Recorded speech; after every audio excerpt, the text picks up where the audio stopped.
भाजपा में अब विधायक का टिकट पाना आसान नहीं होगा। भाजपा हाईकमान के एक फैसले के अनुसार अब उत्तराखंड की आगामी 2027 विधानसभा चुनाव में दोबारा टिकट की दावेदारी करने वाले मौजूदा मंत्रियों और विधायकों को तिमाही गुप्त परीक्षा पास करनी होगी। जो भी मौजूदा विधायक या मंत्री इस परीक्षा में उत्तीर्ण होगा, आगामी 2027 विधानसभा चुनाव में उसी को टिकट देने पर पार्टी विचार कर सकती है। नमस्कार, मैं हूं आपके साथ शबनम और आप देख रहे हैं तीतर। दैनिक समाचार पत्र अमर उजाला में प्रकाशित एक खबर के मुताबिक बीजेपी ने तय किया है कि आने वाले विधानसभा चुनाव से पहले मंत्रियों और विधायकों की 3 गुप्त तिमाही परीक्षाएं कराई जाएंगी। ये परीक्षाएं सिर्फ कागजी नहीं होंगी, बल्कि इनके जरिए परखा जाएगा विधायक और मंत्री का कामकाज, जनता से उनका संपर्क, संगठन के साथ उनका तालमेल, जमीनी स्तर पर उनकी पकड़ और पार्टी के प्रति उनकी सक्रियता। यानी साफ है, अब नेता सिर्फ नाम से नहीं, काम के नंबरों से पहचाना जाएगा।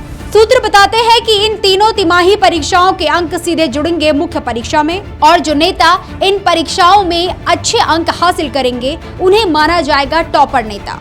और वहीं टॉपर नेता अगले विधानसभा चुनाव में पार्टी का टिकट पाने के सबसे बड़े दावेदार होंगे। मतलब टिकट सिफारिश से नहीं, रिपोर्ट कार्ड से मिलेगा।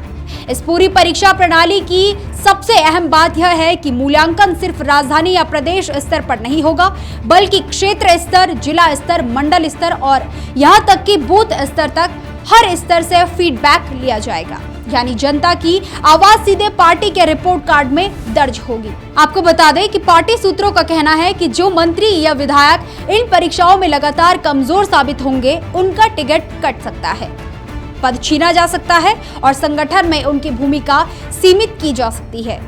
वहीं जो नेता अच्छा प्रदर्शन करेंगे, जनता में लोकप्रिय होंगे और संगठन में सक्रिय रहेंगे, उन्हें मिलेगा इनाम। अब सवाल उठता है कि आखिर बीजेपी को यह सख्त फैसला लेने की जरूरत क्यों पड़ी। दरअसल पार्टी के भीतर लंबे समय से यह चर्चा थी कि कई नेता चुनाव जीतने के बाद जनता से दूर हो जाते हैं, संगठन की अनदेखी करते हैं और काम के बजाय आराम को तरजीह देते हैं। ऐसे में पार्टी नेतृत्व चाहता है कि हर नेता ये समझे, चुनाव जीतना मंजिल नहीं, काम करते रहना जिम्मेदारी है।